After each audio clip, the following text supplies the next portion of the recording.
नमस्कार दोस्तों, मैं दीपक शर्मा अंग्रीश आपका स्वागत करता हूं द लीगल चैम्बर में। अब दोस्तों, आज की वीडियो में हम बात करने वाले हैं संपत्ति को खरीदने और बेचने के लिए साल 2024 के अंदर जो कुछ बड़े बदलाव किए गए। देखिए दोस्तों, हम सभी लोगों को पता होता है कि जब कभी भी एक संपत्ति को खरीदने की बात आती है तो एक आम व्यक्ति, एक लेमैन जिसको कानून की जानकारी नहीं होती, वो एक मीडिएटर को पकड़ता है। एक ऐसे व्यक्ति से संपर्क करता है जो सभी प्रकार के दस्तावेजों को तैयार करता है, उनको ले जाकर प्रॉपर्टी की रजिस्ट्री करा देता है और आखिर में उन्हें जमीन के दस्तावेज दे देता है। पर बात आए लीगली तरीके की, क्या सारे टर्म्स लीगली तरीके से फॉलो किए गए हैं? इन चीजों पर एक भी व्यक्ति कभी भी ध्यान नहीं देता। और जब फ्यूचर में जाकर कोई जमीन पर विवाद खड़ा होता है, तब उनको पता लगता है कि हमने तो वहां पर कितनी बड़ी गलती कर दी, जिसके चलते हमारे लाखों करोड़ों रुपए अब यहां पर अटक गए। अब दोस्तों, आज की वीडियो में मैं आपको साल 2024 की 3 बड़ी जजमेंट बताने वाला हूं, जहां पर संपत्ति को खरीदते और बेचते समय आपको इन 3 बदलावों की ओर ध्यान देना अनिवार्य है।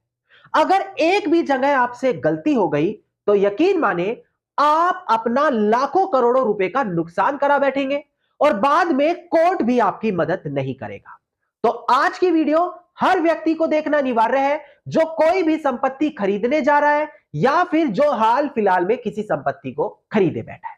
अब दोस्तों, अगर आप लोगों को हमारी ये वीडियोस अच्छी लगती है, अगर आप लोगों को हमारी तरफ से किए गए एफर्ट्स अच्छे लगते हैं, तो मेरा आप लोगों से अनुरोध है, इस वीडियो को आप लाइक जरूर करें, ज्यादा से ज्यादा शेयर जरूर करें और अपना वैल्यूएबल कमेंट सेक्शन में जरूर लिखें। तो चलिए दोस्तों, अब आज की इस वीडियो को हम ज्यादा लंबा ना करते हुए आज की इस वीडियो को स्टार्ट करते हैं।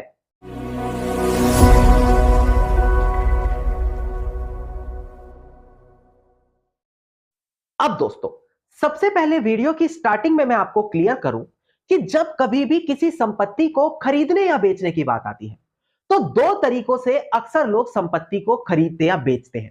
पहला आता है कि वो प्रॉपर कानून का इस्तेमाल करके, सभी कानूनी टर्म्स को फॉलो करके, प्रॉपर तरीके से रजिस्ट्री कराकर, प्रॉपर तरीके से सेल डीड के माध्यम से खरीदते हैं। जबकि दूसरी ओर बात आती है कि वो कच्चे कागजों से, कच्चे कागज का मतलब agreement to sale, GPA, power of attorney, will, वसीयत, डिक्लेरेशन, इन दस्तावेजों के माध्यम से किसी संपत्ति को खरीद लेते हैं।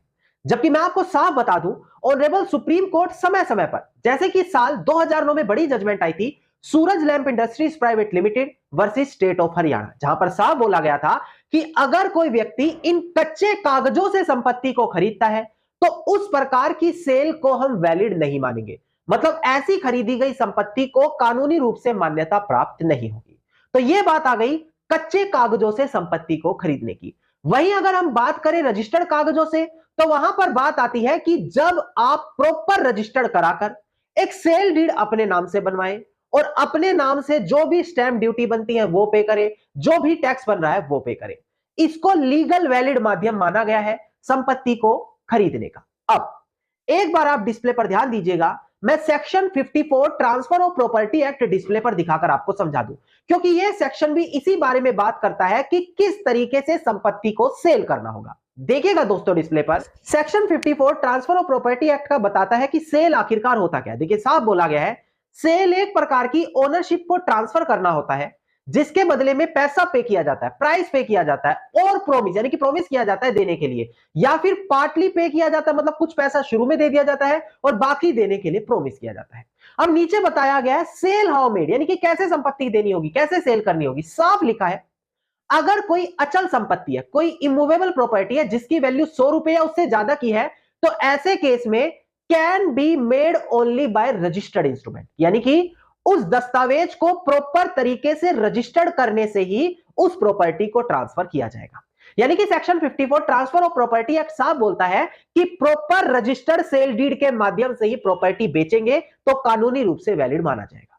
मैं आपको बता दूं कि जब कभी भी आप प्रॉपर्टी को ट्रांसफर करते हैं, चाहे सेल डीड के माध्यम से करें, गिफ्ट डीड के माध्यम से करें, कोई पारिवारिक समझौते के माध्यम से करें, विल वसीयत के माध्यम से करें, तो वहां पर हर कानूनी प्रावधान का इस्तेमाल करना अनिवार्य है।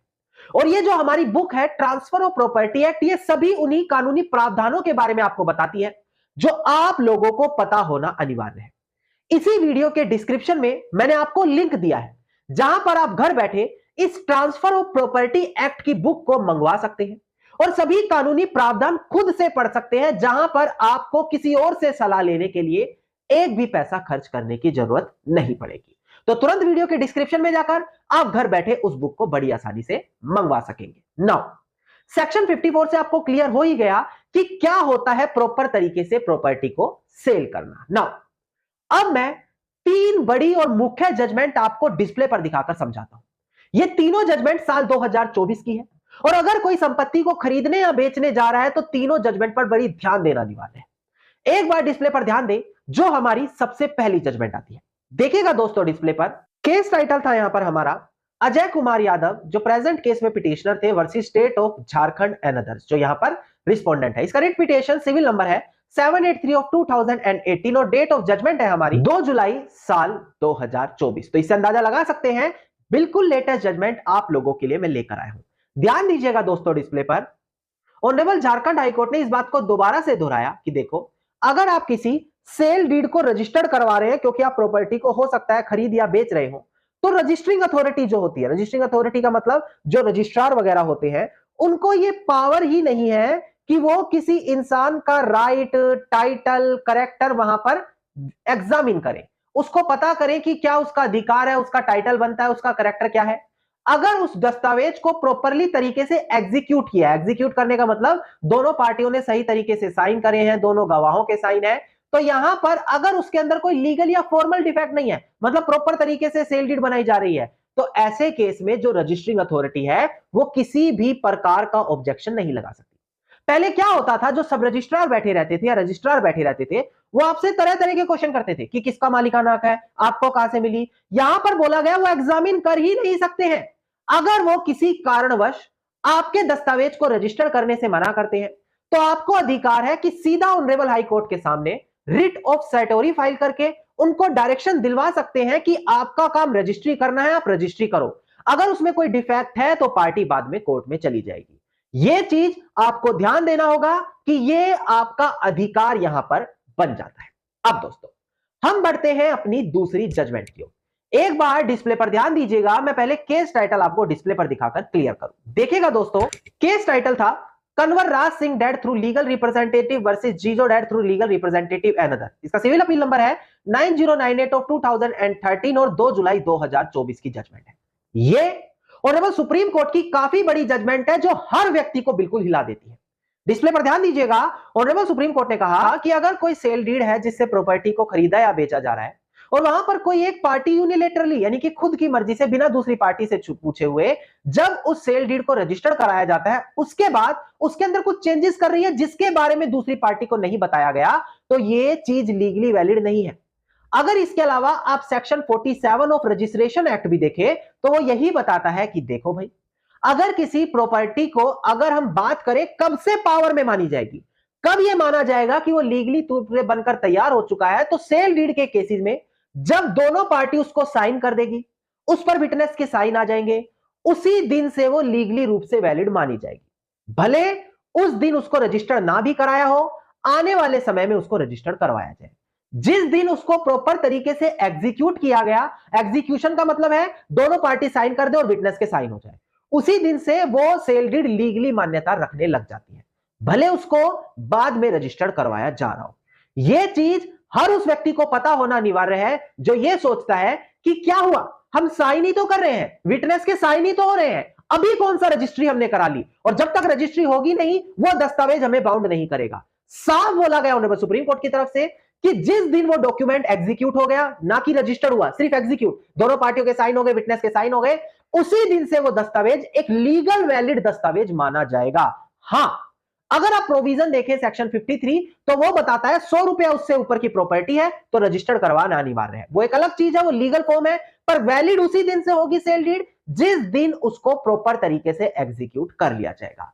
यह भी हर उस व्यक्ति को ध्यान देना है जो प्रॉपर्टी को खरीदने या बेचने की तैयारी कर रहा है या हाल फिलहाल में खरीद बेचे बैठा है, क्योंकि वो सोचता है जिस दिन रजिस्ट्री होगी तब इसकी मान्यता है, जबकि ऐसा नहीं है दोस्तों। नाउ अब हम बढ़ते हैं वीडियो की सबसे लास्ट जजमेंट पर। डिस्प्ले पर ध्यान दीजिएगा आप दोस्तों, केस टाइटल है Shrimati Naseem Sultana versus state of Telangana. इसका साइटेशन नंबर है 2022 तेलंगाना हाईकोर्ट 16। और ध्यान दीजिएगा, इसका रिट पिटिशन नंबर है 328 ऑफ 2022 और डेट ऑफ ऑर्डर है इसका 18 फरवरी साल 2022। अब वैसे तो ये 2022 की जजमेंट है, पर आज भी लोगों को इस बारे में जानकारी नहीं है, इसीलिए आप लोगों को इस चीज को भी बड़ी ध्यान से समझना होगा। देखिएगा दोस्तों, डिस्प्ले पर यहां पर बोला गया कि जो रजिस्ट्रार होते हैं, जिनका काम है डॉक्यूमेंट को रजिस्टर करना, अगर उनके सामने जो डॉक्यूमेंट प्रेजेंट किया गया है रजिस्ट्रेशन के लिए वो प्रॉपर लेआउट में नहीं है, ऑथराइज लेआउट में नहीं है, इवन दो उनकी ड्यूटी है कि वो उस दस्तावेज को रजिस्टर करें। वो ये नहीं कह सकते कि इस फॉर्मेट में दस्तावेज तैयार होना चाहिए था, यहां पर ये लेआउट बनाकर प्रॉपर्टी के डॉक्यूमेंट्स तैयार कराने थे, और ये रीजन देकर आपकी रजिस्ट्री करने से मना नहीं कर सकते।